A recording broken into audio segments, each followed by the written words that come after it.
You're here for an experiment. What would it look like to bring sermons of old away from the podium? Not just in the hands of religious and spiritual leaders, but in the hands of us, the lay leaders, the congregants, the unaffiliated. We each have deep inside of us some of our own wisdom to share. And maybe, just maybe, you'll find some of this wisdom deep inside of you and will want to slam for us in the future. We hope you enjoy this intercultural, all-ages experience on loving kindness this evening. At the Pittsburgh Area Jewish Committee, PAJC for short, our goal is to build a more peaceful world through dialogue. This dialogue can be so inspiring that sometimes we involve ourselves in social justice work as well. We incorporate Jewish values, such as loving one's neighbor as oneself and the pursuit of peace, into our work. And that is where our partnership with the third world comes in.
Olifson, give it up for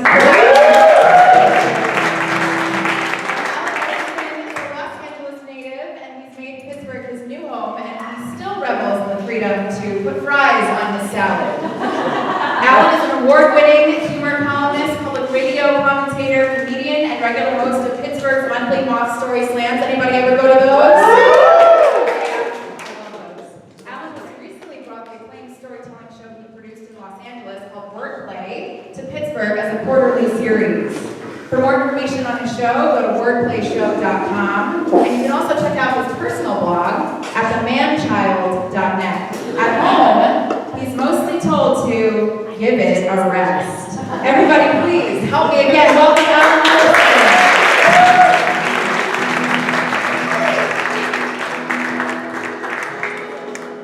Thank you very much. Thank you, Bari. Thank you, Becca. We have lots of mics up here for unknown reasons. Is this one on too? Let's try this one. Let's go with wired. Thank you guys very much for having me. So, I think they explained the kind of rules of what you're about to get into. So this is a slam. We have some judges, some math majors as judges too. They appreciate your attention to detail over there. And we're going to hear some sermons, some stories, some... I don't know what, quite honestly. I think one of them is going to be we have a projector involved. We've told people to just come and tell us, give us whatever sermon means to them on the theme of loving kindness. So we're going to hear, I think, 8 of those tonight. And as you've heard, the judges are going to score. There's one rule we did not cover. Everyone giving a sermon tonight has a time limit on their sermon because, as we all know, you don't want a sermon to run on and on. So we have a 5-minute time limit. So if you're up here, if you're one of these people who's going to be up here giving a sermon, note you have 5 minutes. If you hit the 5-minute mark in your sermon, unlike in a real sermon where the congregation just starts to nod off and drool, we have Justin up here. We have Justin. He's going to play a little something to just tell you. It's very common, Justin. Give us a little musical nudge, just like wrap it up. Now, if your sermon goes on to 6 minutes, Justin's gonna. Are those even notes? And then if you hit the 7-minute mark, Justin's gonna get angry as a guy with an acoustic guitar can get. So please keep these to your time limit and. As I said, the theme of the night is truth and loving kindness, which can mean a lot of things, so I'm very curious to see what we have coming up here this evening. For me, I think you can find truth and loving kindness in lots of unexpected ways and places. I found truth and loving kindness from a camp counselor way back when. Not in a creepy, inappropriate way. But, I just realized that could come out wrong. But so when I was in fifth grade, my propensity to cry, coupled with my inability to throw a ball, made me not very popular with the other kids. And for example, one time we were playing soccer, and all the kids decided that they decided I was a spy for the other team. Which the fact that spying makes absolutely no sense in the context of a soccer game was trumped by the fact that when they called me the spy, I would cry. So the nickname stuck. It was in this environment that I was told that in 5th grade we got to go on a week-long overnight camp called Outdoor Ed with everyone in my class. The school called it Outdoor Ed. I called it a big fuck you to me. I forgot to ask about language in the show. What are the guidelines there? You're cool. You're fine. All right. That's usually a question I should ask at the front. But, anyway, so I'm not looking forward to this week-long overnight camping trip with people who pick on me. And so it really was not the best situation when I wet my sleeping bag the first night camp. Sad, isn't it? So let me, in my defense, a little bit. So it was the first night at camp. We'd spent the day being taught how to spot like coyote and wolf tracks on the path leading up to our cabins. And then at night, in the cabin, there's no bathroom in the cabin itself. The bathroom was down that very dirt road that they had just shown us coyote tracks on that day. And so in the middle of the night, when I realized, I can't go to the bathroom, I'm not an idiot, and I don't want to get mauled and like dragged off into the forest. I am just going to wait until morning. Because our school district wasted so much money on this freaking week-long overnight camp, we didn't have any biology teachers apparently at our school, so I didn't realize that I didn't have that kind of control. So I wake up the next morning in a science fair project of my own making, just my sleeping bag is soaked. And I'm like, at first I think maybe someone just threw some water on me just to be mean. But as I started moving my hands towards the center of my sleeping bag, it was clear that my crotch, as it turned out to be for many regrettable instances in my life, was ground zero in this situation. And so, luckily, you know, we're in 5th grade, and so like kids kind of change their sleeping bags anyway. So I managed to just kind of change into dry clothes. I'm thinking, what am I going to do? At first, I started thinking, how long can I survive in the hills around the campus? That was my first thought. I'm like, you know, I'm just going to try to get through this. So I get dressed, I put on my clothes, I go through the day. I just try to like pass for someone who did not like their sleeping bag. I felt just like the guy who wore black like me. I'm just kind of going through the motions. Like, what was someone who didn't like their sleeping bag?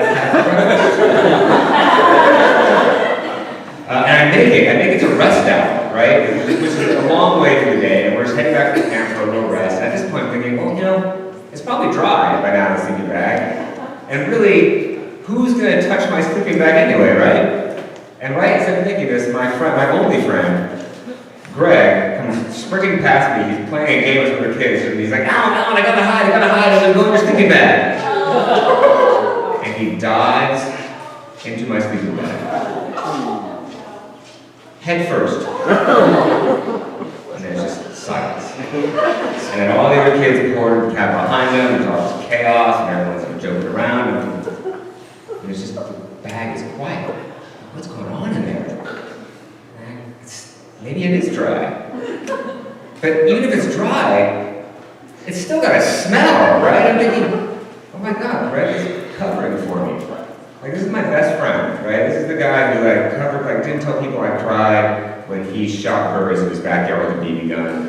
And he helped me put out the fire I accidentally started in my desk drawer. This is my best friend. And there he was, marinating in my shameful juices. I'm gonna buy this kid something in the canteen later today. What a good friend. And that's right when he jumped out of my sleeping bag and screamed, oh my God, Alan Peter's sleeping bag! So, I think a lot of adults, when they talk about how the sound of children's laughter is the sound of angels singing, what they forget is that up close, children are mean, vindictive little people. And so they just start making fun of me, and I just think, well, this is it. This is it for me. Sure, I might live another 45, 50 years, but what's the fucking point?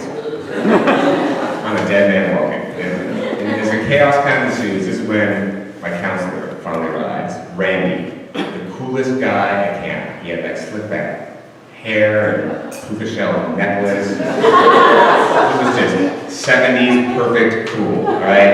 He comes in, he was just a high school kid that was probably looking to hook up with some other high school girls. And he didn't sign up for like this Lord of the Rings, urine themed Lord of the Rings band that you walk in on. And he comes in on his lap and he stops everything, gets everyone to calm down, and says, you know what guys, when I was your age, I wet my bed. Which was absolute bullshit. But as Oprah, I think, would articulate years later, it was the truthiness of what he said that really mattered. Right? And so him saying that just kind of made everything okay, put me in this protective bubble, and surprisingly, I wanted to go home, I was done, and he just convinced me to stay. He he aligned himself with me, and somehow the kids just kind of forgot about it. They stopped making fun of me. It just became like, I was an 8-year-old who wet his sleeping bag, and they're like, no, I guess Randy did it, it's fine. And that act of loving kindness from this 16-year-old high school kid really changed my life. I went on to become a counselor after that. I was a counselor for years and years at summer camp. Was I as cool as Randy? I like to think I was. But when I told kids, hey, when I was your age, I wet my sleeping bag, it would have been a little cooler if I was lying. So it goes to show you never know where your act of loving kindness is going to come from. I'm very curious to see what we have in store for us for our sermons this evening. So you guys ready for your first sermon? A warm welcome for your first sermon slammer, Adam. Everybody, let's hear Adam.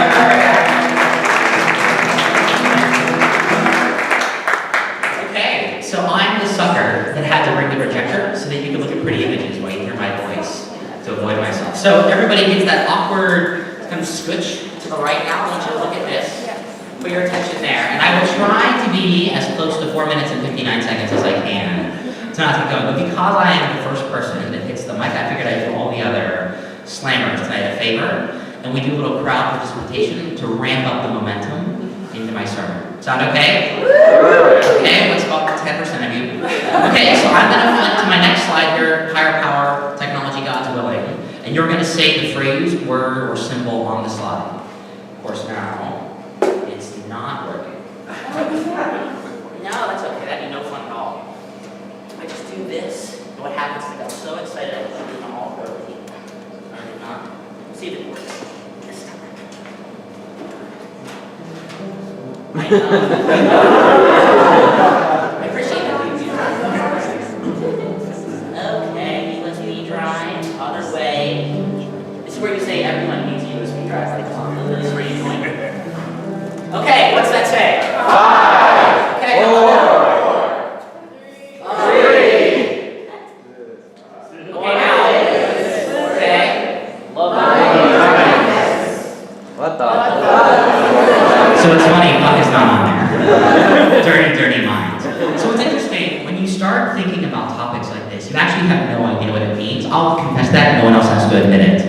The reality is, when I started, I had absolutely no idea what loving or kindness meant. So I went out to the Big G. Who knows what Big G is? Google. But I get more God in here, I don't know why. I figured it was a sermon thing. So I went out to Google and I typed in loving kindness, and I got the universal currency for kindness. Now, what's interesting about it, see, exactly. So what's funny is these images, now it doesn't have to be puppies, it could be kittens or small goats or miniature anything really, as inhumane as that is actually what's spread all over the globe in the form of Facebook shares, no matter what country you're in. But then I dug a little deeper. Adam, give us an inch or two from the mic. Or someone raise the mic for me so it doesn't have to bend so far. They don't hold it up like this. Alright, how's that? Okay, thanks. Good to be tall. So the idea is this. So puppies is what I found all throughout my Google searches. And then I went in that place that very few people go. It's kind of scary. It's results 30 through 50. And it started taking me down this line of loving kindness. And it showed me every place in the world. And it told me that this cup was actually loving kindness. And this can was loving kindness. But unfortunately, every place I looked, every country, every city, every street, had an opportunity just like this child for loving kindness. And so I started thinking I was going to have a single answer. And then what I realized is I had literally millions. In fact, I think Google gave me something like 300 million results for the concept of loving kindness. So that was of no help. But then I read, and I can do that as well, not just speak. And I started listening to what people said, and they said, listen, the definition of loving kindness is starting with children at the very beginning and being a mentor or a leader or someone who stands up strong and says, this is the way to be healthy and love yourself and therefore love everyone around you. I said, okay, that makes sense to me. But then there's a whole other camp that said, no, it's when a child is upset or not feeling well or someone is down or out that you should be loving and kind and so therefore project that loving kindness. But then I saw something that was really disturbing the other day. Anybody see this image? Anyone recognize this, where it is? North side. So, I got out of my car, this actually wasn't a picture I took, but I got out of my car and I watched how many cars went by someone who was homeless before they stopped. Before somebody gave him 25 cents, that's 25 pennies, 5 nickels, if you break it down, 2 dimes and some, etc., etc. But the point is, I literally watched more than 50 people stop, this is over an hour and a half, and not give 25 pennies to someone standing on the side of the road. Now you compare that with the fact that I found more than 25 million results for the concept of loving kindness, and I'm sure I could find many more results if I narrowed that down in Pittsburgh. And so that's why I woke up and got really scared, because it stopped being apparent to me that people were always sharing pictures of puppies and kittens and miniature little piglets. And there was something inside of us that I didn't know how to break through in a moment like this, so that you all understood what I feel sometimes when I'm walking down the street, being as flawed as the next person. See, I figured, in 2011 we all got voted People of the Year, everybody remember that? We were activists and protesters and all this good stuff. So the key was, I thought that I was the strongest person on the planet this morning when I woke up. I thought that everybody would just listen to the words I say, because I already found the fact that there is kindness in every place on the planet. But then I walked back in front of Zeke's and I watched another 25 or 50 people walk by somebody who was clearly in need of help. Within 5 feet of coffee and cake, within a few more feet to places with over-the-counter medication and otherwise. But everyone was too busy. Not too busy to share pictures of puppies, of course, but too busy to help. So what do you do? What do you say in a moment like this with 300 seconds that changes at least 50 people's mind about how they act in a day? How do I fix the fact that there's 1,400 people in Allegheny County that don't at least claim a consistent address as their home? Well, I'll tell you. It's because we all don't know how to see everybody in the right light. I know, you're thinking this idiot on stage, he's going to teach me something I don't know. Let's just try. Humor me, okay? So, we are going to try to focus on the fact that you should be not laughing at a picture like this. You should be slowing down and moving on, right? You should be focusing on the fact that 40% of the families you see are not rebellious teenagers or angry adults, but rather families out there that you can help. That this woman is not holding up a peace sign or a 2, she's working towards 3.5x, which is the number of times she's more likely to kill herself if you and others do not think about the moment of help or intervention. So, now let's focus about the 60% of people that have unfortunately seen adult violence and what you can see them as, and you can do something differently. And it comes down to something very simple. It's a really lesson. It takes 2 lines. It's eyes up and nose down. Because within every exchange and every walk, you can give kindness and love in a very simple gesture. You can raise your eyes and you can keep your nose down. And the good news is you can do it all in the same action. Because it's 2.5 inches that do the exact same thing. You can go ahead and look, if we can, at this person, not as someone who is a vagabond or homeless or helpless or a parasite, but as the words you would project onto yourself. You think artist, you think activist, you think helpful, you think community, you think father, brother, son, or something else. Think those words while your eyes are up and your nose are down, and I promise you, you are more likely to help. Remind yourself that you're annoyed that you're sitting in these metal chairs for 52 minutes and someone slept in a grocery cart. Have some perspective about what their day has actually been like and what you're really complaining about. There's a simple rule that I can't outdo myself on, and so I give you this set of rules so that you can't outsmart yourself and quickly walk by or feel shameful or recover or feel guilty. And that is choose in every decision to take life or to give it, and don't allow yourself to be neutral. Understand that in order to give loving kindness, you have to be able to give life in everything you do and not take it. There's a final quote that I'll leave you with as I run over from my IT issues, right? Franklin Roosevelt, which reminded us that our obligation on this planet is not to make the fat and rich more fat and rich. So say it with me. 1, 2, 3.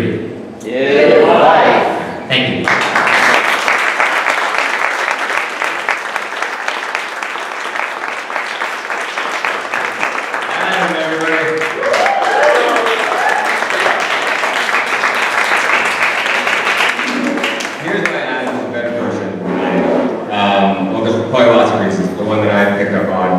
There's not one Google search I've done that would lead down a road that I want to share with anybody.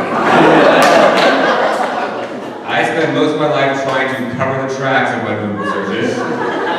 So I applaud you for your very pleasant Google searches. Wow, ladies and gentlemen, another round of applause for that.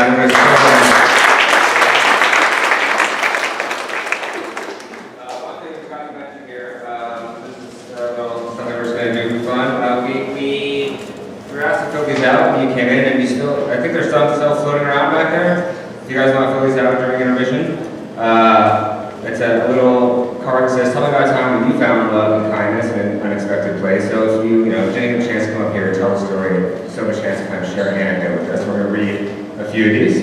This one is, when I was going through a divorce and moving myself and my 3 children out of our house, an acquaintance offered to babysit my toddler, then 2.5. Having a few hours with my hands free was so helpful in that stressful time. I've never forgotten her kindness. Very nice. Now, a lot of times when I for those of you who have gone to the Moth, a lot of times I read these and make fun of the people who wrote them. I'm realizing this evening that's going to be very difficult. I maybe should have prepared more for this job. That is a very touching story. When we ask people to tell us something very nice and lovely that happened to you, I can't stand up here and crap all over it. All right, we're ready to score. We're going to score our SermonSLAM. So let's start with Judge. Oh, I forgot to do this. We don't. Which judge is Judge 1? Do you have any idea? You can be Judge 1 from now on. A 4. Very nice. And Judge 1. Judge 2. Back here is Judge 2. Is that a 4? A 4.2. And finally, Judge 3. A 4.1. Very nice. Another round of applause for Abby. And now, welcome to our next SermonSLAM, ladies and gentlemen. Please welcome Courtney.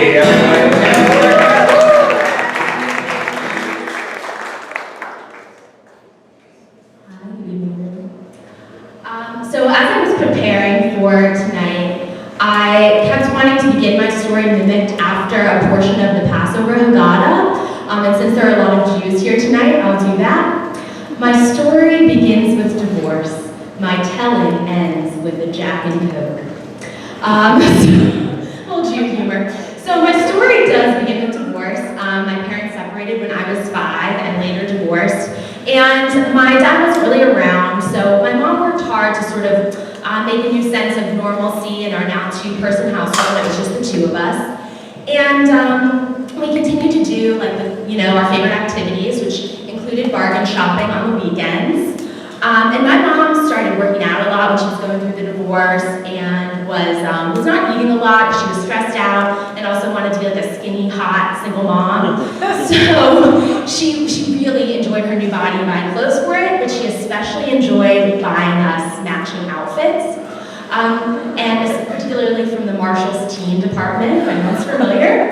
And as a chubby 8-year-old, it annoyed me that my mom looked better in a crop top and jean skirt than I did. But like, my love for cookies, outweighed my annoyance with that. But the divorce marked a new chapter in our lives, and so we wanted to have a new tradition for this new chapter. So we started going on annual summer vacations. And the first summer, my grandparents took us to Toronto, and the second summer we went to New York, and the third summer, after the separation when I was 8 years old, my mom and I went with my second cousin, her first cousin, Jamie, who's 12 years younger than her, to Rehoboth Beach. And in true Strauss woman fashion, the night before, my mom stayed up all night packing and getting ready. Both of us suffer from a chronic lateness and procrastination disorder. But like the people that are here with me tonight that like have known me for a while know that I'm in recovery. I'm like on step 10 of 12. I'm getting there. Thank you. So it's the day of the trip. She's got no sleep, and she's driving. She's the one driving. We didn't eat anything all day because my mom's like stressed out / trying to be the skinniest woman ever. My cousin Jamie's diet consists of Marlboros and Miller Lite, and like as a chubby 8-year-old, I'm pissed off, obviously. When we get there, we're so excited. We put on our swimsuits right away. We go down to the beach, and I beeline for the water. In retrospect, I think even as an 8-year-old, I thought to myself, like, my thunder thighs are exposed in the swimsuit. I need to like cover myself in the water immediately. So I just run there, and they're like setting down the towels, whatever, getting ready. But no one's coming. I'm like, where are they? Hello? I turn around, and my mom's on the ground, and my cousin Jamie is kneeling over her, and other people are running over, and the lifeguard's running over. And I run up to my mom, and she's foaming at the mouth. And I remember asking the people that had come to help, I was like, is my mom gonna die? Is my mom gonna die? Is my mom gonna die? And she went to the hospital, and she had a seizure from dehydration and exhaustion. And she was gonna be okay, but she would have to stay in the hospital for a few days, which was pretty much the duration of our trip. So my cousin Jamie would be in charge of me. And Jamie was a wild child, so at night, when we'd go out to eat, we'd sit in the smoking section of the restaurant. One restaurant still had smoking sections. Because my mom wasn't there to tell me not to. And I ordered fried chicken and french fries, because my mom wasn't there to tell me not to. And we had a good time. And one night, she taught me how to make a Jack and Coke. My cousin Jamie loves Sesame Street, and she has a Elmo and Cookie Monster tattoo on her thigh to prove it. And when we were out shopping, she bought a plastic Elmo cup. And that night, she was like, Court, I'm going to teach you how to make a whiskey Coke. So she said, fill to the nose with whiskey and to Elmo's eyes with Coke. Whenever she'd ask me to, Court, make me a drink, I'd fill Elmo's nose with whiskey and fill Elmo's eyes with Coke. And one night I was bringing her drink out to the balcony and I stubbed my toe and I said, shit. And she said, Court, don't swear. And I thought to myself, lady, don't teach an 8-year-old how to make a Jack and Coke. But we had a lot of fun. I mean, to this day, I have to use that cup to properly proportion any mixed drink. But Jamie, she was really amazing in those few days.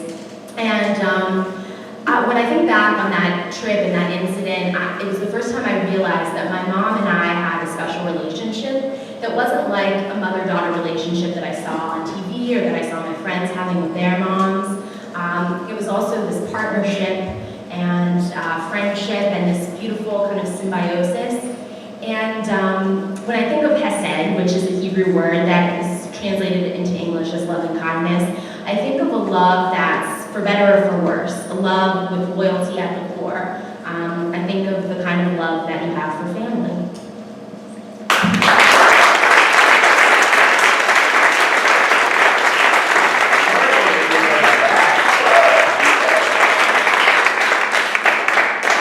There is no world where that is a properly proportioned drink, by the way. I'm trying to picture it. If Elmo's standing, that's just a lot of the. With Elmo on his head, perhaps that would make it okay. Wow. Alright, well, that was something. And I'm glad your mom obviously was okay on vacation. As a father, it's a crazy day and age. As a father of a 5 and 6-year-old, I can say that I've never thought until now of having a seizure to get out of spending vacation. But sometimes the hospital bed is a welcome reprieve, I think, on vacation. So that's something I'll keep in mind. Dehydration, you say.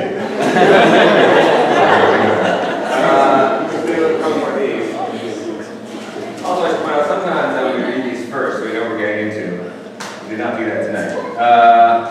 Tell me a time when you found love and kindness in an unexpected place. We got one of those. Oh, love and kindness. I hope this isn't something horribly sad. This summer, I went to see a new musical theater program. I went to a new musical theater program. This is going to be good. Because this implies this person has sampled other musical theater programs. And this is the new one that they're trying. A new musical theater program, and expected everyone to be not so welcoming and sort of standoffish. As they are musical theater camp. Snobby musical theater people. But I was greeted with laughs and love and kindness.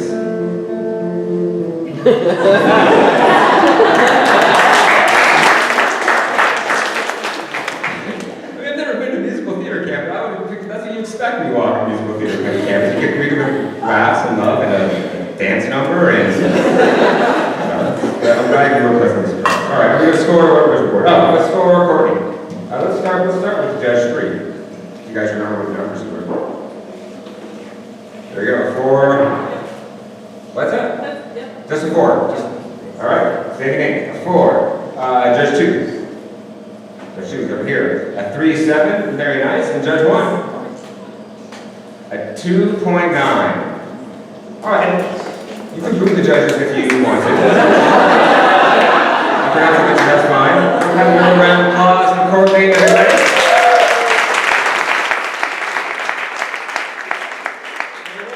Welcome for our next storyteller. Let's hear it for kids, everybody.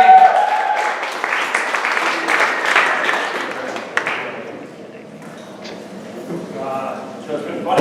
It's been an interesting time getting prepared for this because I'm often seen on stage and I talk to other people, and but the topic tonight is totally different. It's not me. It's been fascinating. I guess the point of my story tonight, I'll tell you at the beginning, is there are no coincidences, and I think he has a plan for all of us. And I think as I began this to really take a dive into what chesed means, said like a true Goyim. I started thinking about like I've always been flirtatiously close to the word, right? I've always been intellectually interested in a higher being, oftentimes because of my family's kindness and direction. It was in the form of schooling. So I went to Christian school most of my life, and my parents, as long as it was a Christian school, we traveled around a lot as a kid, around the whole world. And as throughout Central and South America, as long as there was a Christian school, I went to. So I go to Baptist, I go to Catholic, and as long as it was Christian, my benevolent grandfather paid for it, that's what I went. And I got back to the States, and I started to take a little bit of a deeper interest in what the hell this whole meant, what it meant. And I think that was born of, I was different because I traveled around so much, and when I'd come to these new places, my difference was the first thing I led with, like the fact that I was a new kid at school, or I lived on a boat, and things were different. My mom kind of shoved me through this, and I started wanting to get to know what the deeper meaning of things were. And so that followed me throughout junior high and high school. My parents got divorced in junior high, and didn't see my dad again from the time I was 16. So my mom kind of took me to a tutelage, and I lost a dad, but I got two aunts as my second moms, as you will, and couldn't have been more of the love that I was hearing about in church and kind of owning it up here, but never knowing what it meant up here. And because I go from the New English translation to the King James translation, I tried to, in figuring out who I was and what that meant in higher being. I tried to wrestle with it. And anyway, it went on. And it was all kind of like self-directed exploration. And I gotta say, I would go ebbs and flows of like really getting to know the word and like, what did it mean? And who is this benefactor of God? Who is this guy? And what's he mean to me? And what's he mean to my daily life? And I really did try. I was a seeker. I really looked for it. Even so much that the church recognized that. I think when I was like between like high school and junior high, or high school and college, and like maybe a junior high minister or a junior high assistant minister, junior high assistant minister. And I came to learn that that's kind of a thing that you go out to the kids that are kind of on the fringe, and you bring them in hopes that it recovers them. And so I got really close to the word, and I had a sister who was really close to the word. I knew it up here, but I didn't know it in here. And I think that's been kind of the arc. And I travel around, and in my experience, I have gone out and tried to find it. So throughout my adult life, I've lived in a bunch of places, mostly here in Chicago are my two homes. So I went out to Chicago, and I was getting my life built, building things, and I made a concerted effort to go to church, and to really figure it out. So I briefly went every week, and then I'd go to these small groups and kind of figure out what the hell it meant, right? What is this? What is it? Who is it? And what does it mean in my life? And I was getting close. I was doing all the deeds, right? I was doing what I was supposed to. And so 2010 happened. And March 17th, Chicago has like this awesome St. Patrick's Day parade, right? So I'm out there, hammered St. Patrick's Day, and I get a call that my stepfather had collapsed into my mom. And so I flew home that next day and kind of stayed and took care of things here. And soon thereafter, my mom was diagnosed with cancer. My rock was dedicated with cancer. The person who really showed me unconditional love, dedicated with cancer, was diagnosed with cancer. So I made the decision to give up my life in Chicago and come back here and hold down the fort, live with my mom. And sort of still was sort of like I was on this good momentum about what the word meant, who this love is, and what does this God mean in my life. And wow, that was fast. So quickly. So anyway, in 2010, all of my parents died. So I got mad at God. So fuck him. There's this love that you say that it's unconditional and everything was gone. And so I turned away from the word and I turned into internal. And I think that, I got so much self-esteem involved, I kind of threw away it all. And it took me a while to come back to the place like, I was mad I was in Pittsburgh, I was mad I had lost it all, I was mad I lost my parents. And I guess that when I say there are no coincidences, I think it's things like this. This whole past 2 weeks, I've had 3 people in my life come back and just kind of check in on me, where I was vis-a-vis God, and what it meant, and what chesed meant, and what it meant. The fact that I'm up on stage talking about a God that I know probably more than I ever have, and I've been surrounded by people that give me steadfast and strong love, more than I ever have in my entire life, all 41 years of it, is proof that there is a loving God, and Hebrew? But there is a loving God. And so 250 times he mentions it in his book. And I'm just going to read you a couple instances of chesed. O Lord, you have searched me thoroughly and have known me. That is a wrong one. Oh, give thanks to the Lord, for he is good, for his mercy and loving kindness endure forever. Oh, give thanks to the Lord of gods, for his mercy and loving kindness endure forever. Oh, give thanks to the Lord of lords, for his mercy and loving kindness endure forever. To him alone does great wonders, for his mercy and loving kindness endure forever. To him, by his wisdom and understanding, made the heavens, for his mercy and loving kindness endure forever. Please repeat after me. For his mercy and loving kindness endure forever. For his mercy and loving kindness endure forever. Thank you.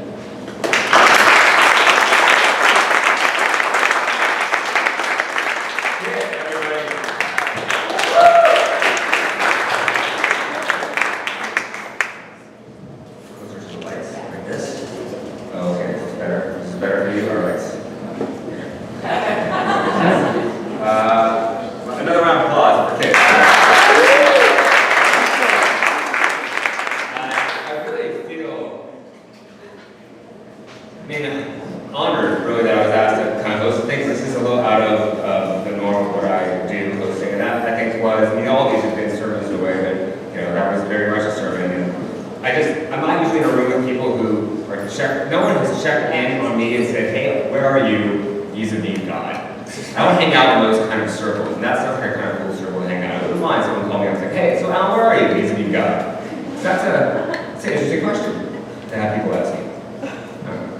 So I'm going to start checking with myself on where I am vis-a-vis God every once in a while, and then we'll see what the answer is. How you doing? By the way, this is Sam, everybody.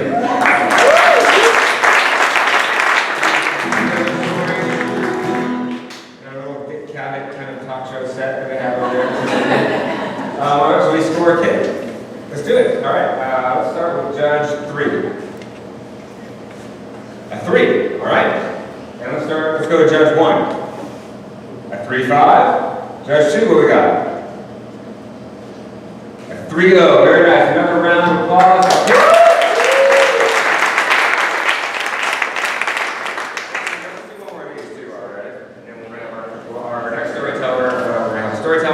Take a little break, right? Is that right? Yes. Take a break, go back there. Third, I don't want to give away a big secret. There's free booze back there. You might want to go check that out. And there's some snacks, I think. And so take a break, do that. Fill out some of these if you want. So it's the story of a time when you found love, kindness, in an unexpected place. This person wrote, new and alone in a foreign country.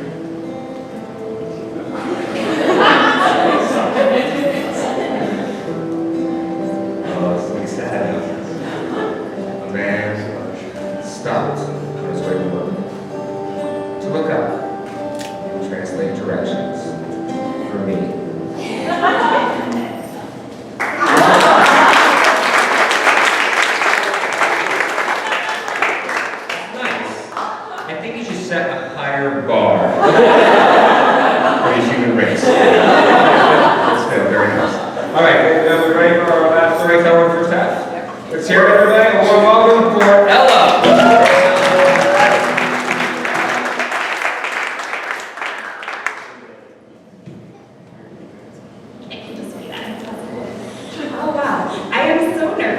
I'm a dancer, so words don't come as normally to me, but I'm going to do my best for you. And I'm actually going to start with this date because at this time last year, I was sitting in a huge convention center in downtown Detroit, and I was there with about 2,000 other people witnessing the Presbyterian General Assembly, where the Presbyterian Church comes to make their policies every 2 years.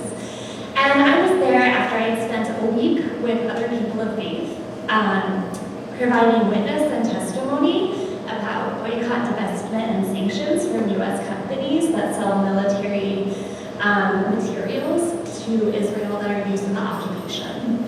And I was testifying as a Jewish person who opposes the occupation and sees a different future for our people, one that is not predicated on the need for that occupation. And in one of the most beautiful things I've ever been a part of, the church decided to divest from the 3 companies that they had assets in. And the reason that's coming to mind is not just that that happened a year ago, but also because that's also when I faced a lot of hatred at the same time. And in particular, a label that's been applied to me a lot as I've started to speak more about my morals, which is self-hating Jew. That is a big one. And it's one that has always really hit home in a really painful way, and I tried to understand it, and I've often brushed it off like, well, of course I hate myself. I mean, there's a lot I hate about myself. I hate my back knee. I hate that I get cellulite on my ass. I hate that I don't always know the right thing to say. I hate that I can never figure out math. I mean, I passed all the classes, but I can't do shit now. So there's a lot that I hate, but I've never hated being Jewish. And it's been a struggle. I grew up the only Jewish girl in my town in Trafford, Pennsylvania, and the only Jewish girl in my school districts. And that meant growing up, I faced a lot of anti-Semitism in a way that's more overt than I think a lot of Jews in urban areas experience. I got asked where my horns were a lot. I had young kids who wanted to feel cool say, when I grow up, I'm going to come and shoot you and your family, just like Hitler. And I had plans. I knew where I was going to hide out if a pogrom happened. There was this pine tree that had really great needles that went all the way to the ground. And I had a whole plan about how to get there. I knew the friend I wouldn't tell about it because I knew she loved me, but she was weak and she would totally give me up. So I was very realistic as a 7-year-old about this. And as I grew up, it still remained a problem, though it got masked in more humor. I remember the kids from high school who were sort of my friends would play a game of Kick the Jew. And the joke of it was that in addition to kicking me, they'd also kick the Italian girl with the big nose who had been in Fiddler on the Roof 3 times. But yeah, it still hurt, physically. It hurt. And having to laugh and roll it off and act like it wasn't a big deal hurt even more. At the same time that was happening, I was also feeling really alienated from the Jewish community I grew up in. I was starting to understand that I was queer, and I was at the same time witnessing lesbian and gay couples not be welcomed into my synagogue. I was seeing a lot of push for war in Iraq because it might be good for Israel, even though it was admitted that it might not be just. For a long time, I kind of did feel like I didn't want to be Jewish because I didn't think there was room for me in this religion. I thought I wasn't wanted. I wasn't wanted in a world that was Christian and Gentile, and I wasn't wanted in a world that was Jewish either. And it was only as I got older and went through my experiments with yoga and Taoism and Buddhism and all these other things that I realized that what I learned about loving kindness and welcoming the stranger, and also what I learned through the experience of being the other and being marginalized and being hated, essentially formed who I am today. It made me want to delve into pursuing racial justice here in the US, and eventually it made me confront the really, really painful things I saw happening in Israel-Palestine, and feel like I needed to stand up and say something, even as I'm tearing up about it, because to me, loving kindness is easy to identify when it's the puppies or when it's giving something to someone. That's the easy stuff, and that's not to say it's not important. That is so valuable, and we need that sustenance. But loving kindness is not just the easy stuff. Loving kindness is the pain and the struggle, and realizing that hate and love are so close, and sometimes what we hate the most is learning how to love. For me, this has meant at first being willing to speak out about things politically that's caused rifts with relatives or with other people in my community. And it's also meant being brave enough to keep speaking about it and trusting that people will still welcome me and welcome a greater diversity of Jewish opinion. I had something to finish up with, and the guitar was so beautiful. So I think I just want to leave with that loving kindness, I think, is a struggle, and that's beautiful, and it's something we all need to engage in. Thank you.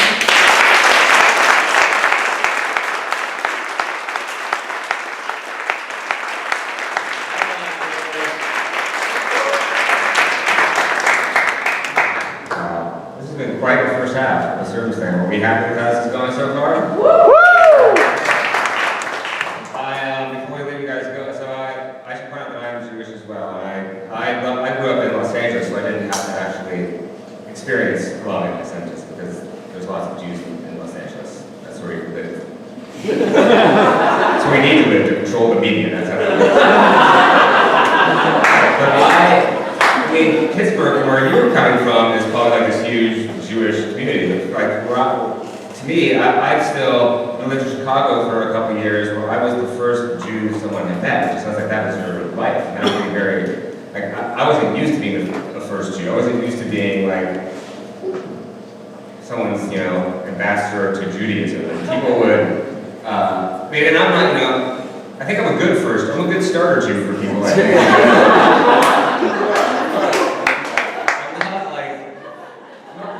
Semitic looking, whatever that might be. I'm not very religious, but I'm knowledgeable. I know a lot about Judaism, the history of my people. I'm like a good Fisher Price, my first Jew. I was happy to bring that to the good people of the Midwest. All right, we're ready to score. Let's start with Judge 1, which is going over here. Judge 1, what we got? A 4-7, very nice. Judge 2. A 4-3, very nice. And Judge 3. A 4-7, all right, another round of applause.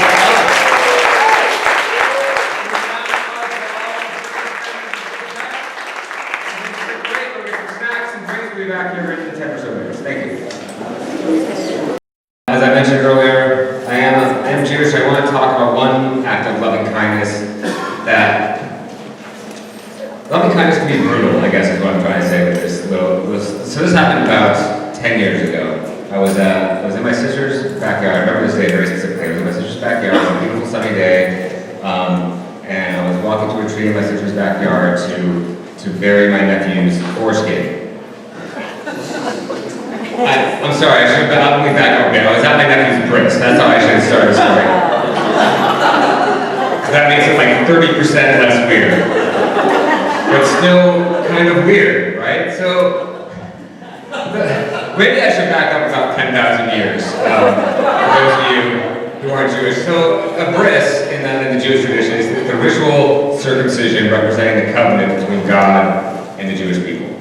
Also, as a side note, a very good example of why Jews in America still use Hebrew terms to describe our rituals. Because if you send out invitations saying, hey, why don't you come to my son's ritual circumcision, you're going to get the wrong kind of crowd.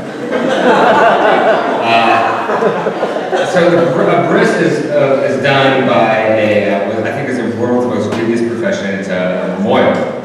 This is a man, it's always a man whose job is to circumcise babies. Not like as a hobby on the side, but like as a full-time gig all the time. The moil at my nephew's bris had performed 10,000 circumcisions. We knew this because he had a brochure. Like a three-folded tricolor kind of thing that you have to scatter around my sister's house. Like one of those get a lot of impulse business. Ooh, okay. And I went, that brochure. You opened up and said, Mazel Tov, it's a boy. Now what? Okay, so at the bris, I was asked to be the sandak, which is a position of honor. At the bris, this is the person who holds the baby during the actual act of the circumcision, because if you gave the baby to the father, clearly the father would take the baby and run. So you give it to someone else to hold, and that was me. And this was a tremendous honor for me and a tremendous leap of faith for my entire family, because normally at family gatherings, my job is to secretly get drunk. And now I'm holding my nephew, and the memorial gave me a little, I guess you call it a circumcision board. At least I hope that's all it's used for. It's a little board with tiny little straps to hold tiny little arms and tiny little legs in place, and straps on my nephew. They don't use anesthesia in this. They use a wine-soaked towel, which, as you can imagine, is no match for the pain of having part of your penis cut off. So the mortal goes in, and the initial scream is soul-crushing. But then this guy, it was so fast, it was over. I mean, I guess maybe something 10,000 times. You get pretty good at it. You know, some people say Jack the Ripper was a moil. They don't actually say that, but maybe. So the thing is done really quickly, and as is the case in Judaism, severe pain gave way to singing and briskets. And before I know it, my whole family's celebrating and dancing, and that's when the rabbi, the moil, pulls me aside, hands me this tiny little Ziploc bag filled with unspeakable contents. Like a Ziploc bag that would precipitate the worst schoolyard lunch trade in history. You have a Twinkie? I have, he hands it to me and he says, bury it out back. And then probably in response to my blank expression added, no, seriously. And so I went to go bury my nephew's foreskin. And that's when I and I've been to plenty of curses before, but I've never really heard of this tradition. And the tradition, I guess, is that, you know, my nephew would give up something, a piece of himself, a piece that I'm sure he would have been quite attached to if he had been allowed to keep it. And he was going to return this piece to the earth to complete a cycle, make him part of a larger whole. And it was my honor to return this piece back to the earth, to complete that cycle. And so, there's a lot of controversy around circumcision that kind of ebbs and flows of whether this is a good idea or barbaric practice. I can tell you from first-hand experience, well, any Jewish man has first-hand experience, they just don't remember, but I can tell you from being on the other end that it is a brutal business, but it is also very much an act of love. And so that is my first story. Now, we're going to do 4 more sermons. Are you guys ready for 4 more sermons? Ladies and gentlemen, let's welcome our first sermon slammer of the second half, Medina. Everybody, Medina.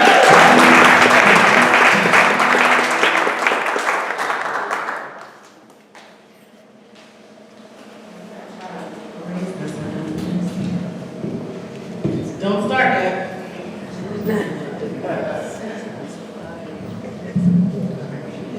Peace, everybody.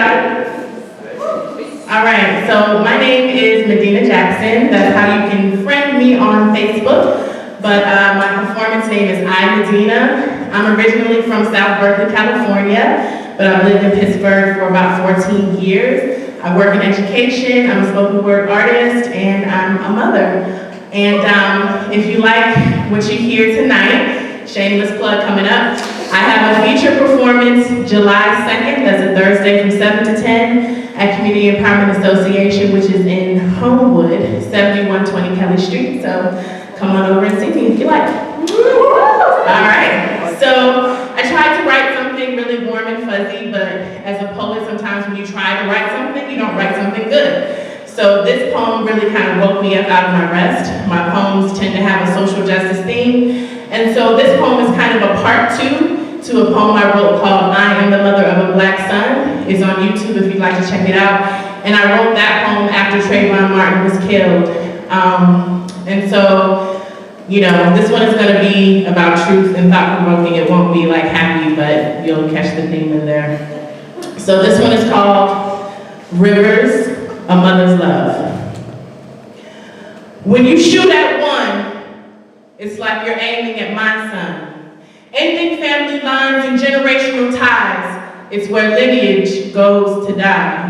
Like blood coagulating into a freeze frame still of someone's history, ending on that fateful day. That's the real power behind fingers on triggers and gunpowder ripping through body parts, stopping stopping the heart. The tears of mothers flooding the bottom of screen doors, waiting to see the sight of her man-child coming up the steps. This type of violence creates wastelands of unfulfilled dreams, and the weary don't rest because your emotions have marathons to run, even though you have holes in your shoes. She wants to live under a rock until the sun doesn't burn her eyes. Her mantra is one day at a time, but every second that passes by feels too long. And every sympathetic look is a reminder of the worst moment of her life, each one shooting daggers through her spine, knees buckling under the weight of it all. Those are hot tears streaming, like acid running down your cheekbones, exposing raw flesh. That's why it hurts to cry, swallowing lumps in throat. Every day gone by is full of the absence of his laughter. Forgiveness is something the Bible taught her, but she hasn't been able to master, and wounds without witnesses never heal. I imagine she feels she wants to die too, but her pride will not allow her to see the boulders she carries on her back, attached like trees to roots, and she sees him everywhere. Folding laundry, days she sits in his back bedroom sobbing, smiling at the dirty socks he left on the floor. She will never forget the last words she said to him, something mundane. She wished it would have been words to cover him like a blanket of love as he lay in a pool of his own blood. She remembers the gap in his teeth and the dimple on his left cheek, his voice staining kitchen walls with the last thing he said to her, "I'll be right back." Hearing the crack of screen doors slamming haphazardly for the last time from him. She remembers telling him repeatedly to close it softly so it won't break, but he never did. She stares at his preschool graduation picture, red cap and gown and pride. She chuckles for a moment, transported back in time, when everything was simpler. She held his bright future in both of her loving hands and placed it under her pillow every night with prayers to keep him safe every time he left. And now she has to bury her dreams of him in a garden of his bones, both decaying simultaneously. So the thoughts of funeral arrangements and how she wants him to be memorialized can take its place. She searches for the perfect photo that encompasses all that he was, trying to figure out how to be whole again. And depression is quicksand. She is fighting, waiting for someone to pull her out, extending a hand of love and kindness to help her breathe deeply again with a little less pain. Will we help her make it through the next moment without drowning?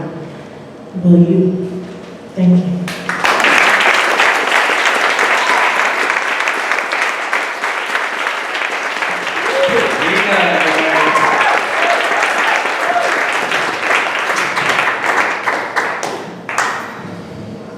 Temples never have sermons like that, I can tell you. They don't have that kind of power, I guess. Well, that's not true. The temple I went to, they had that kind of sermon. I shouldn't speak for all the temples out there, because I'm one into the one. You should try more temples, that's what I'm learning. I'm just thinking out loud here, people. There's not always a stormy comment in this situation. But we do have stories. We have more of your stories. That's what we got here. And then we're going to score. It's very hard to feel in charge of the situation with this rinky-dink basket, by the way. Tell me about a time when you found love and kindness in an unexpected place. Perfect. While riding my bicycle across America. Who has that kind of fucking time?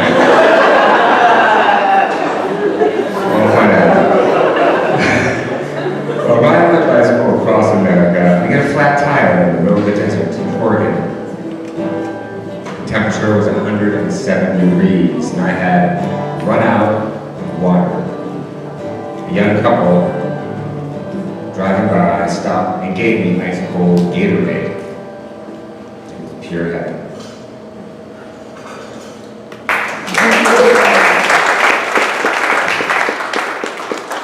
I wish we knew which side of the country they started on, because Oregon might not really be that far in the journey for this to happen.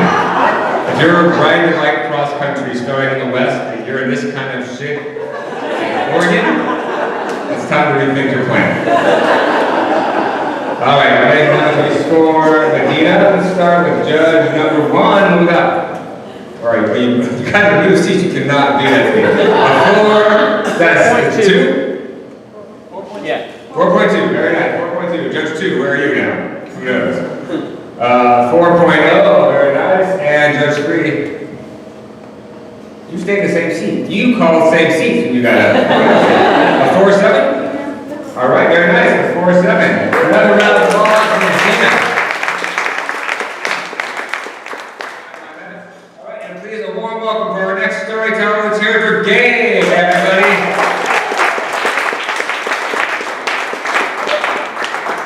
Gabe, ladies and gentlemen.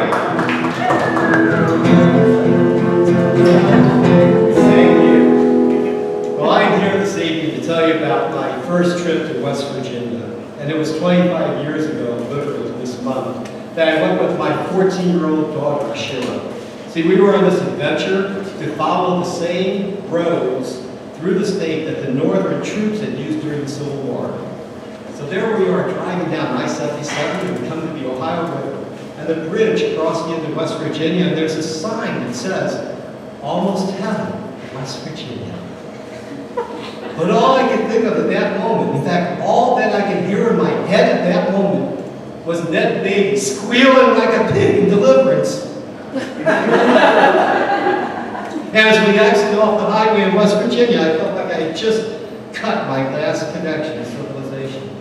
So there we are, we find ourselves on one of these old Civil War roads. It's dirt hard, packed deeply rutted with rain and logging trucks, and we're driving up for hours. I don't see another person. And I had 3 realizations. I realized there's no gas stations around. And there are no telephones, and this is before cell phones. And I realized this is not the place I want to run out of gas and get stuck. Now, if you're thinking that this is a story about running out of gas and getting stuck, you're wrong. I have my daughter with me. I'm not taking any chances. And I don't have to, because just around the bend, I see this hand-painted sign that says, "Gas, turn right." And I do. And I pull up to 2 old gas pumps beside this farmhouse. And this man comes out, and he's wearing those farmer-like overalls. And he walks toward the car, and I look at him. And then I look at him, and I gulp.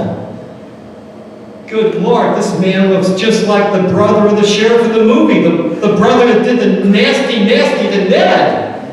And fear takes hold of me, and I take off my yarmulke and put it up on the dashboard of the car, because the last thing I want is trouble being a Jew out here in the middle of nowhere. And the fellow, he walks right around the front of the car. He comes over to my window, and the first thing he does is point right at my keep high. He goes, "I know what that is. That's a Jew hat." And then he calls these teens to come over to the car. And I turn to my daughter and say, well, this is not my best parenting moment, but I say, "Shit, oh shit!" And when I look back, he's pointing at me, and he's saying to these boys, "Sons, this man's a Jew." And I never ever want to hear you say nothing bad against the Jews. Now you hear me? I wasn't sure I heard him. I swear, I look at Ashura and I see the look on her face, and it's clear we have heard him. And I look back and he says, "A seat from your license plate from Cleveland, Ohio. Finest man I ever met, Mr. Rattler. He's from Cleveland." And then the fellow, he kind of kneels down and puts his arm in my open window, and he tells me this story. He says, "When I came back from Korea, couldn't find a job in West Virginia. Couldn't support my family, had to move up to Cleveland. And Mr. Rattler, he hired me to work in Forest City. First of every month, that man paid us. But he was a kind man. He knew end of the month, money would be running short for us, be tight. So he would come to our store, and he'd call us all in the back of the store. And then he'd say to us," now I just have to pause for a moment and tell you that this man has such a thick West Virginia accent, I can only understand him by reading his lips. But when he tells me what Mr. Rattler says, he suddenly sounds like this really sweet old Jewish guy. He says, "Mr. Rattler would say to us, Boys and girls, does anybody need a little extra gelt for the weekend? And then he turns to his son and says, gelt, that means money in Jewish. And then he turns back to me, he says, Mr. Ratner would give out money, what people needed. They would take. He never, ever kept track of it, never asked for it back. You could pay, that was fine. You couldn't pay, that was okay too. I'll never forget Mr. Ratner. Then he walked around and finished filling up the gas and came back and shook my hand. And Ashura and I, we drove off, continued our adventure.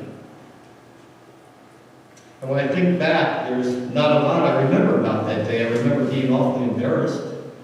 I remember having a much greater respect for West Virginians. But I'll never forget that farmer. He taught me a profound lesson about acts of loving kindness. They don't end when they're over. They have a power that transcends time and space. They're so powerful, they can even penetrate the heart of West Virginia and literally unite the souls of two strangers in brotherhood.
But yet, we are commanded to love our neighbor as ourselves. So we do try. I am convinced that the world would be a better place if we could learn to love one another and learn the meaning of loving kindness. It seems so easy. After all, babies show loving kindness. So we know it's not hard to do. It is inborn. But we do have to call upon it and do it. We know how we feel when we are treated lovingly and kindly with compassion. What prevents us from passing on loving kindness to the next person we meet?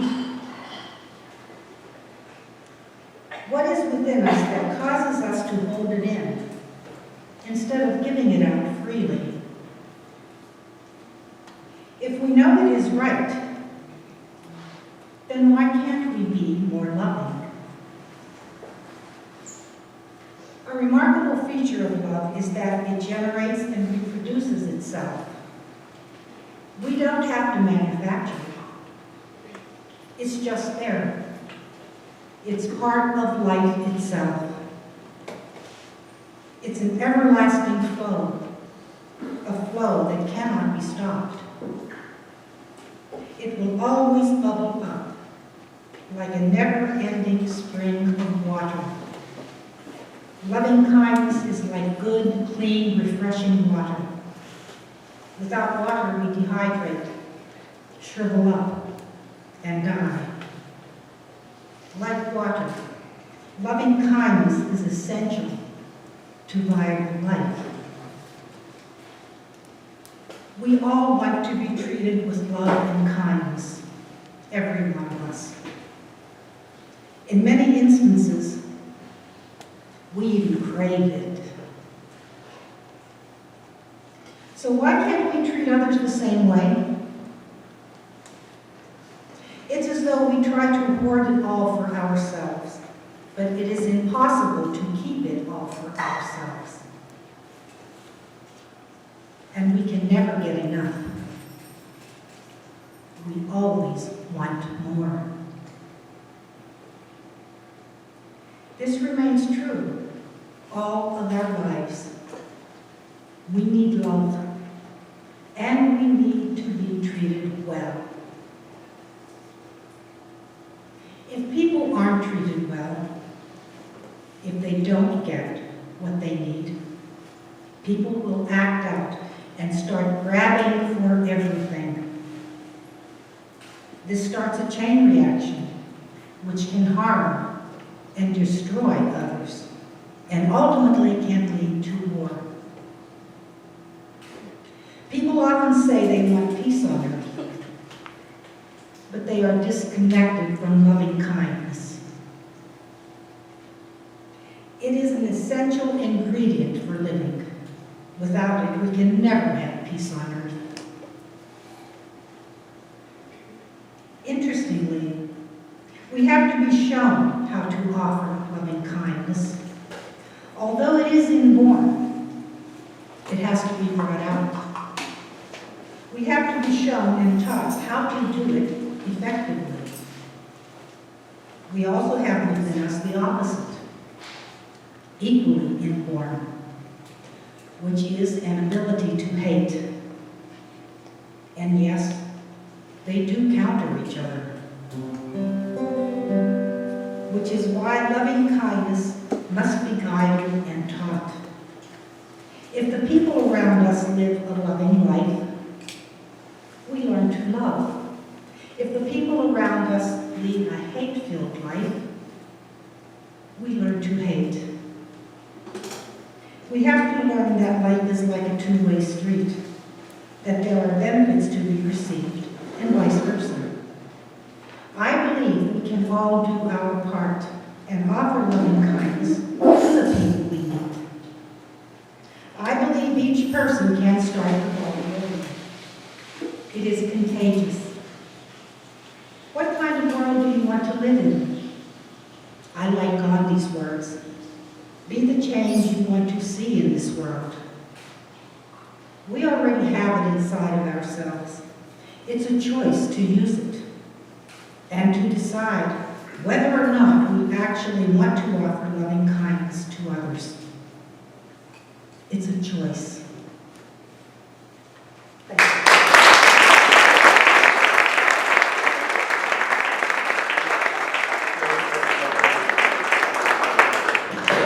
Dina, everybody.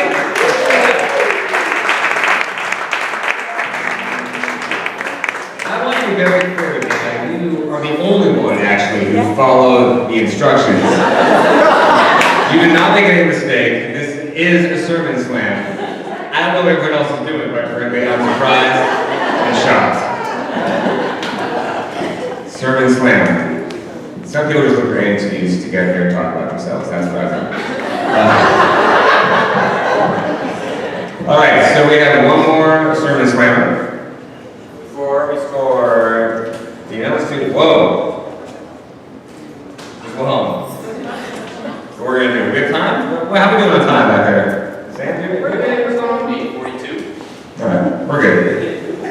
There's absolutely no one here who's in charge of this operation. Tell me about a time when you found love and kindness in an unexpected place. I definitely see this. Someone had a lot to say, and I feel like we need to. We were driving from New York to Pittsburgh. My boyfriend Al? No. My boyfriend at the time.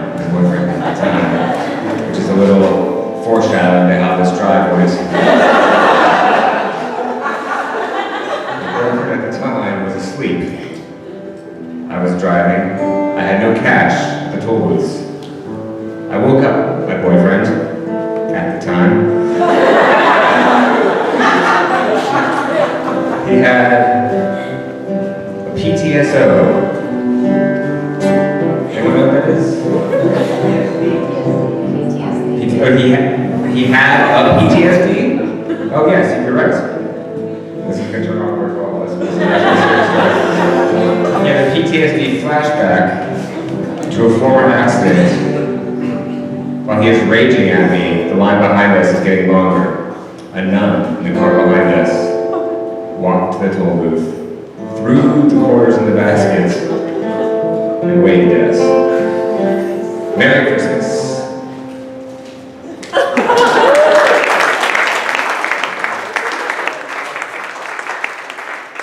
I think we dodged the bullet here. That could have taken a different turn, and it didn't. It was actually a lovely story. All right.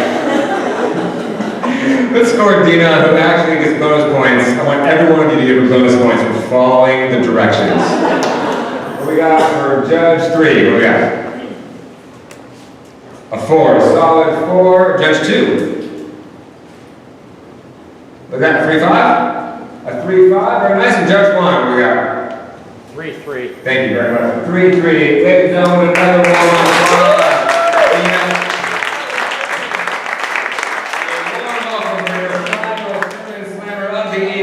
Gentlemen, it is Jeff, everybody.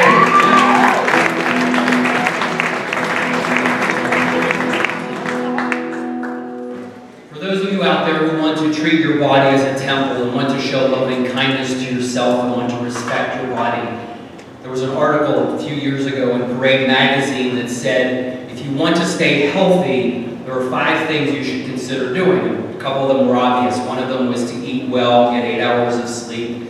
Take care of yourself, don't stress too much, get exercise. The second one was avoid alcohol if you could, and certainly avoid illicit drugs. The third one, which made sense to me, was don't smoke.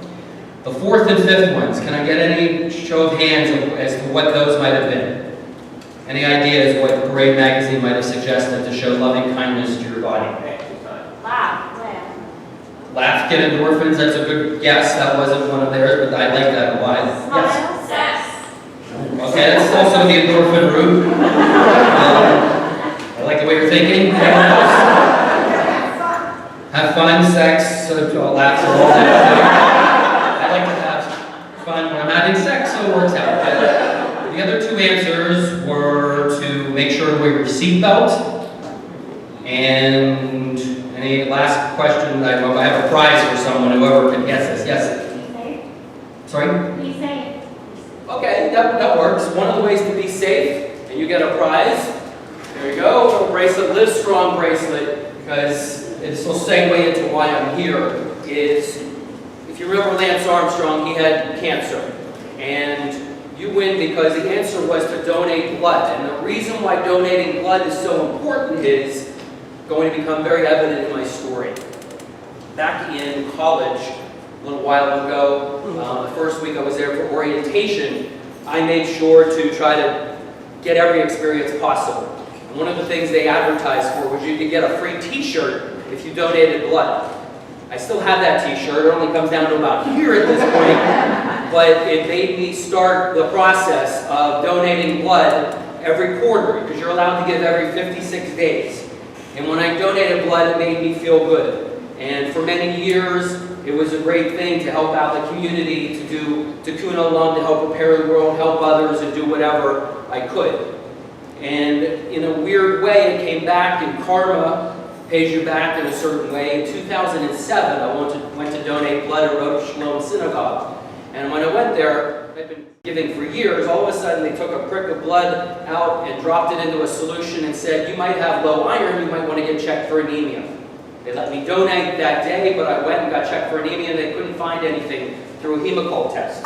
So they said, maybe you're bleeding internally, why don't you consider going and getting a colonoscopy? Well, people should get a colonoscopy if they're over 50. I wasn't near 50, but if that's what they suggested, I went and did that.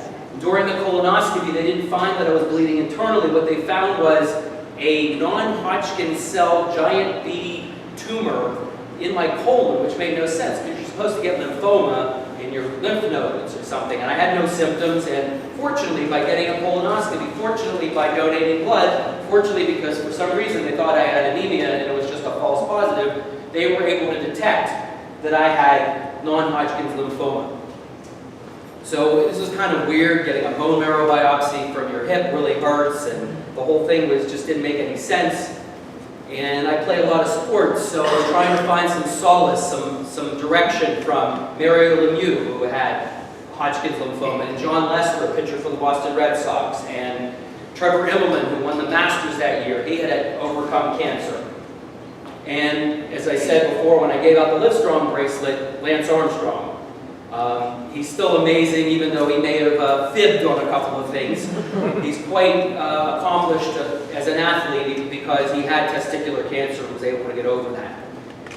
So going through all this, I got chemotherapy and had all sorts of things, and fortunately I was basically in remission from the time that they cut out the tumor because there was nothing else. I got chemotherapy just kind of prophylactically, just to guard against anything else in the future. But what I learned was that because by helping myself, by helping others, I helped myself accidentally. By donating blood for the purpose of wanting to help the community, I was able to find something that benefited me in the long run. That wasn't the intention, but it worked out that way. By showing love and loving kindness to others, it came back to benefit me. The Torah says, if you save one life, it's as though you've saved the whole world. There's something in the Bible that says, to the world you may be only one person, but to one person you may be the world. So if you go and donate blood, and that vial, that pint of blood that gets passed on from someone's accident ends up saving their lives, saving someone who was in an accident you don't even know, to that one person, you are the world. So keep in mind when you go to donate blood, and I implore all of you to consider doing that, that it's very important for the greater good. And I always wanted to help repair the world, but I'm not allowed to do it anymore. The last time I went to donate blood, they said I can't. I'm not allowed to because I had previously had a blood-borne cancer. So I ask all of you, in closing, please donate blood. You might save the life of a loved one. Please donate blood because you might even accidentally save your own life through serendipity. Please donate blood because through your loving kindness, and I can't do it anymore, you can help others. Thank you.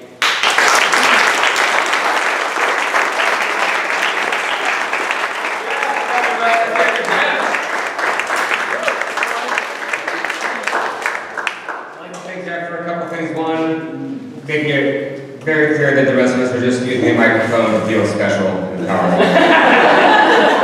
For no actual reason. And also, also, and I know this is childish, and I apologize, Jeff, but I didn't know you could use prophylactically. Is that really a proper use of the word? Could you just use it as preventative? Just general preventative, like I prophylactically take aspirin? I did not know that. I'm going to start doing that all the time. That's fantastic. And I know, Jeff, that's exactly what you're hoping people take away from your story. So mission accomplished. Well done. Says not advised to take aspirin prophylactically. This just isn't. I'm gonna trust you guys. Everyone seems. I'm the only person in the room that doesn't realize that that's proper grammar. All right. Tell me about a time you found love and kindness in an unexpected place. I found kindness here tonight in the form of a free beer.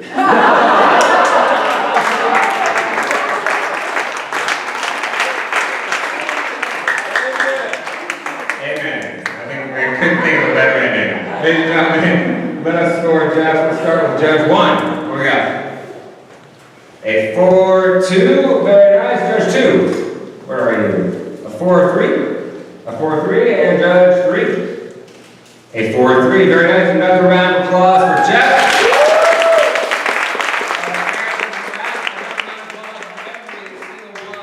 SermonSLAMers that you heard this evening.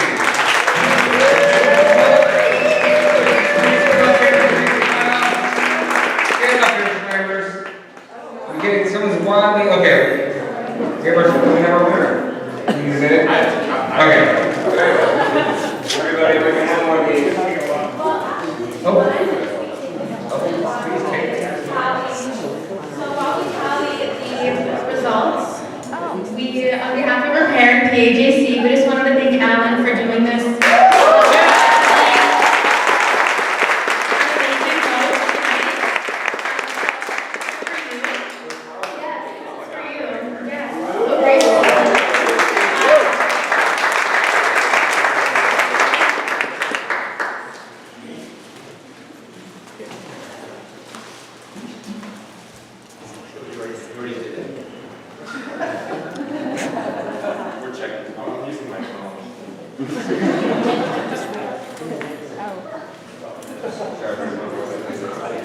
Why would we do some math? Because there's really nothing worse than watching people do math. Our final one, I would love to have ended on the beer, but we'll start with this. Tell me about the time you found love and kindness in an unexpected place. I had a flat tire. I thought you left, all right. I had a flat tire late one night during rain. Just during rain, not a rainstorm, just during rain. Two women stopped and changed my tire and then just drove away. I was astounded. I thought they were angels. But they did change my tire.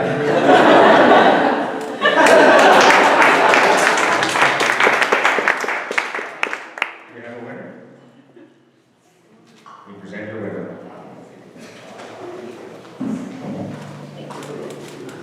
And our winner for this evening is, drum roll please, Dave. Come on up.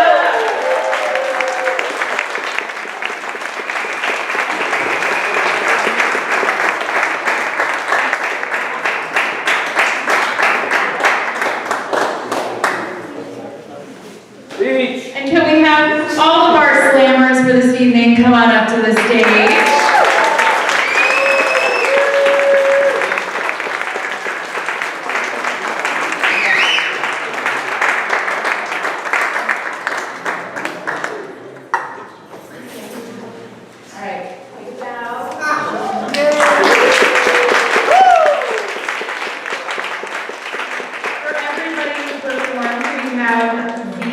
Gift card. Zeke's is a local coffee shop right down the street over there.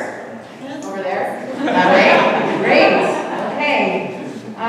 Thank you all so much for coming tonight.